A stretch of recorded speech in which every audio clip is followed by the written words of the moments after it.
Welcome to Cinemophile, where we bring you the best in independent, documentary, and foreign films, and we talk to the people who made them.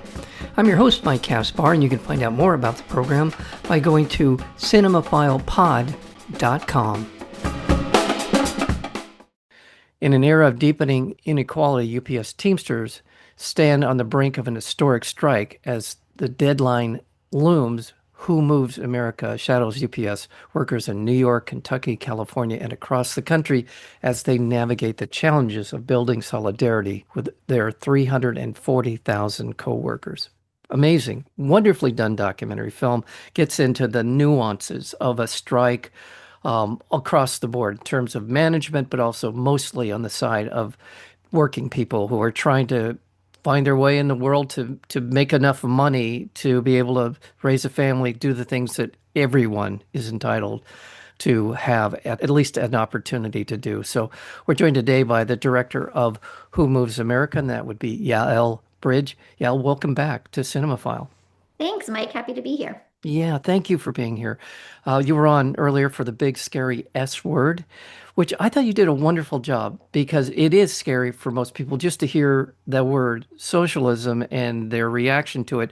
And it prevents us from kind of understanding really what it is and how it should be understood. In this film, I think a lot of Americans take a stand one way or the other with not knowing much when it comes to labor issues. They just know enough to be scared and about it. And I think you have deconstructed it in a way that we can all relate to and understand. So what was it that led you to follow these UPS strikers or potential strikers? This is before the strike starts. What led you to this particular project? Yeah, well, since we last spoke on my last film, The Big Scary S Word, we filmed that during the Red State Revolt, was when a bunch of teachers in like conservative states all had gone on strike in West Virginia and Arizona and Oklahoma. And sort of through that process, I really got to see what that looked like from the inside and the not just radicalizing, but like the genuine solidarity that is built among people, among workers, when they do go on strike and what that does for the way they look at the world afterwards, that they just feel so powerful because we are powerful when we are all working together. And so after that project was definitely looking for something along those lines, and it seemed possible that the UPS Teamsters were going to go on strike. They have a very forceful leader, President Sean O'Brien, and he was really vocal about saying they're not going to vote, they're not going to go work past their contract when it expires. And the last contract that the UPS workers had was really bad. They had lost a lot of things in the 2018 contract. So they were really ready to fight tooth and nail for things to be much, much better. So we were ready to see where that would go. And like you said, it's 350,000 workers. It's the largest bargaining unit in the country. And so because of that, the people under this contract have an enormous amount of power, not just at UPS, but sort of international, like globally. 6% of US GDP goes through UPS every single day. And Wow. so were they to have gone on strike, which they didn't end up doing, but were they to have gone on strike, it would have been top 5 largest strikes in US history, and it really would have shut down the entire economy. And so that was something, that obviously was going to be important to see how that would land. We get to know a lot of people over the course of the film, sort of the organizers, the upper management, this Teamsters union spectrum of people at the Teamsters as well. Was there any reticence on the part of either the rank and file and or management to be on camera? Because this is it feels like it's just a very important, crucial, even a determinant kind of action on their part in terms of the future of unions in this country, because just what you just said, they're immensely important to the economy. Was there any hesitancy on the part of anyone that we see in the film or the management to get involved in documenting this? Yeah. I would say yes, certainly. It's all about building trust with the people that you are filming with and trying to see where you guys see eye to eye and having them feel comfortable letting you into these conversations that they're having, which could certainly get them in trouble, not just with their supervisor or boss at UPS, but also with their union if they're being critical of their shop steward or of their president. There's a lot of things that people were saying, and we were really clear of like, we're here to film, and if you ever want us to turn the camera off while you're talking, we can do that. If afterwards you feel like you said something that you wish we didn't include or we had stopped recording, then you can let us know. We are not trying to catch anyone or make anyone look bad or get anyone in trouble at all. Honestly, it was probably more the other way around, where we had things that were like, oh, you know what, they said this thing and this might get them in trouble. Like they may not realize, or who knows, but let's not include that just because that's not at all the point of what we're trying Yeah. to show. Well, you capture some very frank conversations over the course of the film among a rank and file, certainly, where they are in their life, how much money they're making, and how what the tremendous amount of pressure that's having on them to get through their life, especially for someone who's involved in raising a family. So we do get that perspective, and we do see the back and forth, the rough and tumble kind of talk that goes into these kinds of actions. So thank you for that because I did feel like as I mentioned to you before we got started, as someone who's worked with labor in the past in a former life, they are very blunt about their opinions and feel very strongly about it, and I'm glad for that. It was something refreshing. As someone who came from politics, you you usually have people hedging, but not with union people. That's been my experience at all. I mean, from the beginning.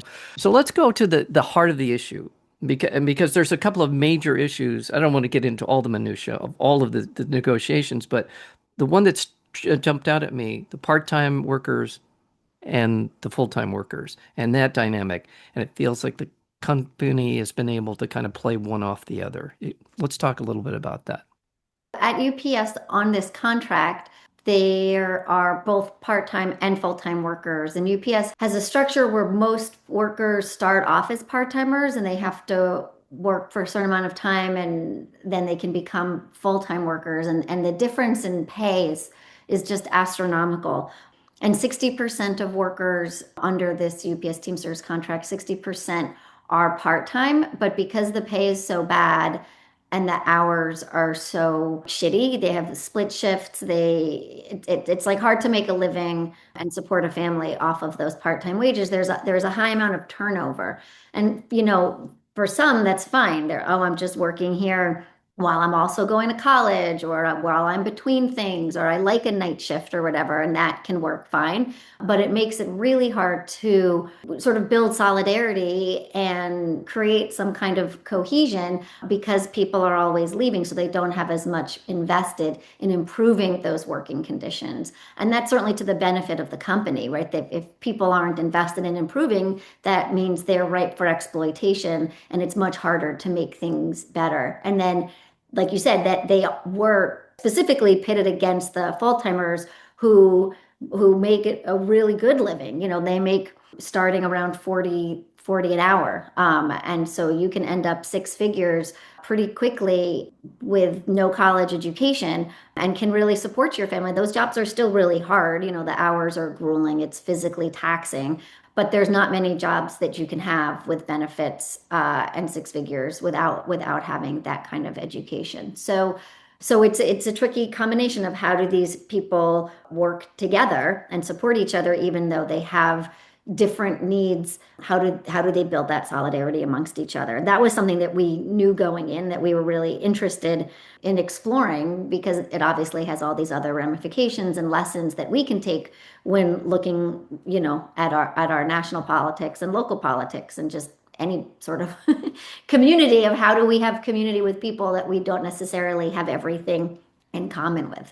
Yeah, and that is one of the dynamics that I'm so glad that you spent time exploring because that is kind of the illusion that corporate America can put up and say something like, "Our guys are making $42 an hour. That's a good wage. What are you talking about? We're doing everything we can to uplift the blue collar worker."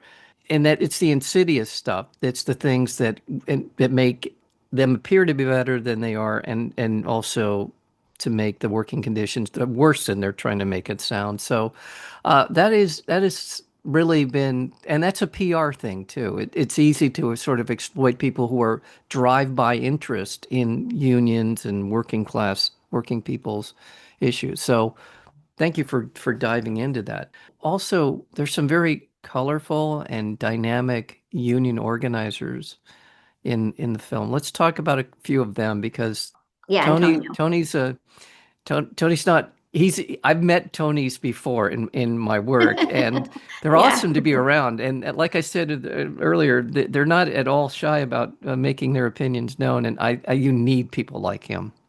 Yeah, he's a really good leader, a really good organizer. He's very passionate.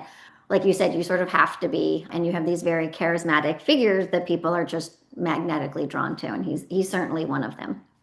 Well, Trying to we didn't have lower thirds in the film, so it might you wouldn't necessarily know their names because we Mhm. didn't ID them for a variety of reasons.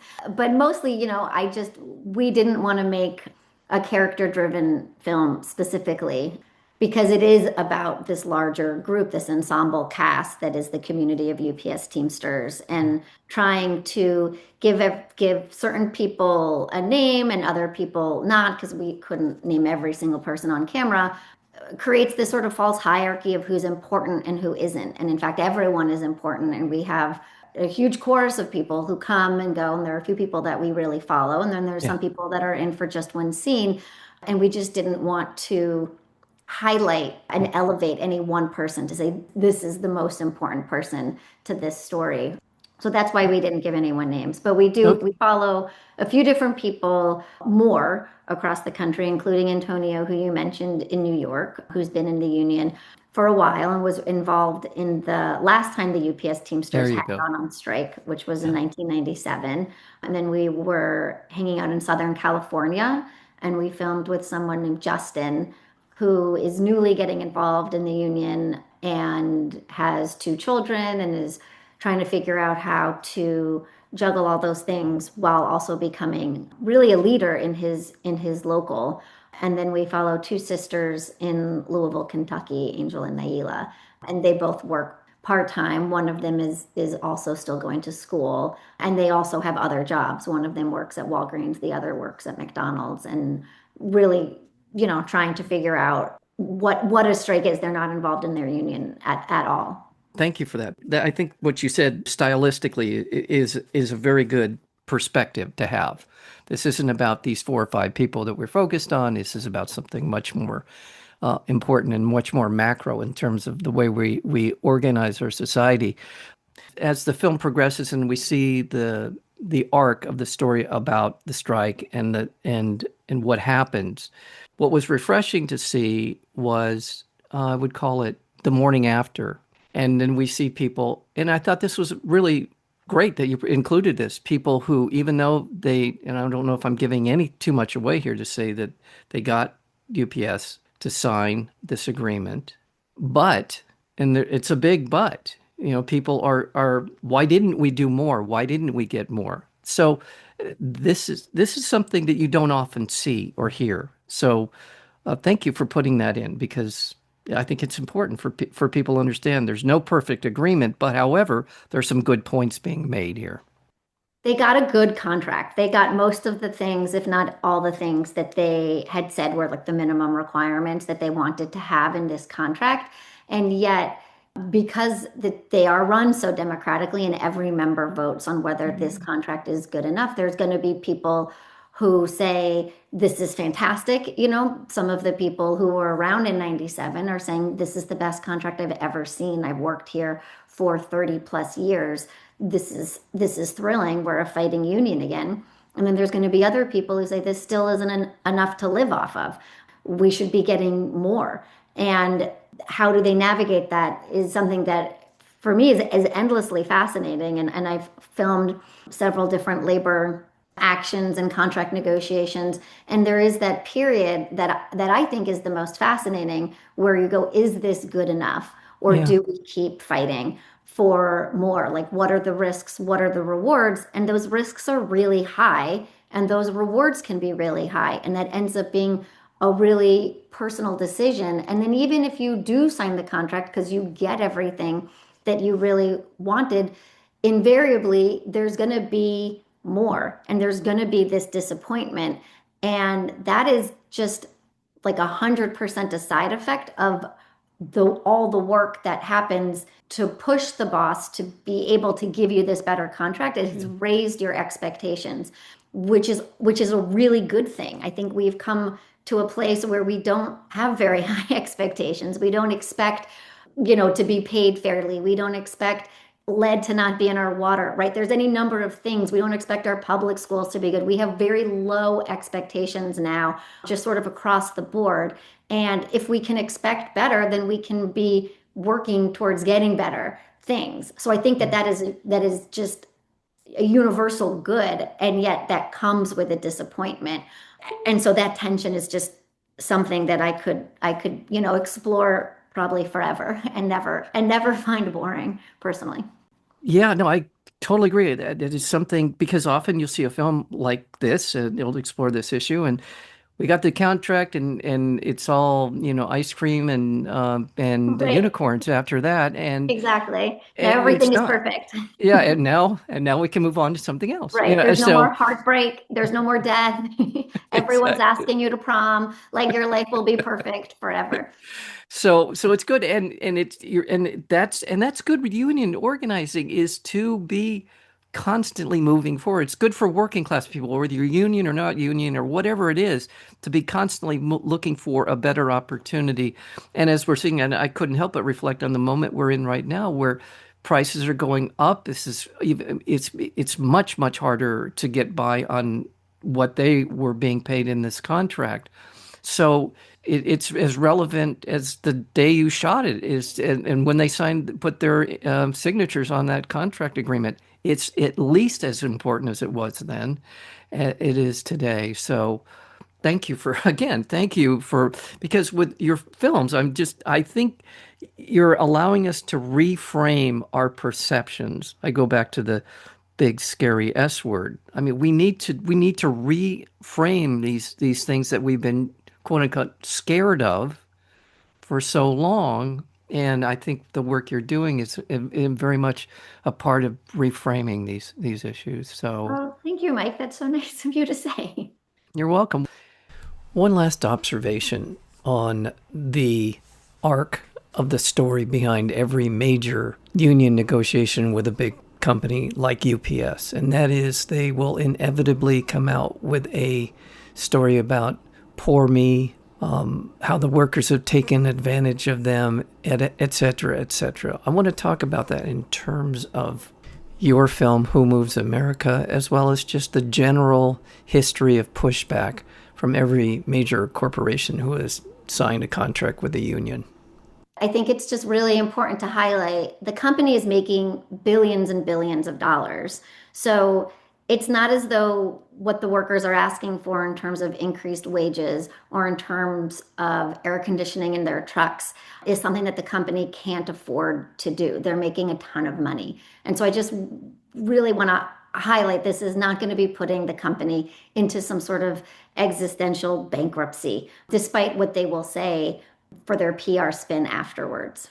Yael Bridge, thank you so much for Who Moves America and for allowing us inside the tent and to get to know these people, as people that are our neighbors, and allowing us an opportunity to see the world through their eyes. Oh, thank you. We've been speaking with Yael Bridge. She is the director of Who Moves America, and you can check out her work. Is there a website for your work or for this film? Yeah, you can learn more about the film at our website, whomovesamerica.com, and you can follow us on Instagram as well. Very good. Well, thank you, Yael, for your work, and I look forward to more. Hope you'll come back and join us again sometime. Thank you. Yeah, I'd love that.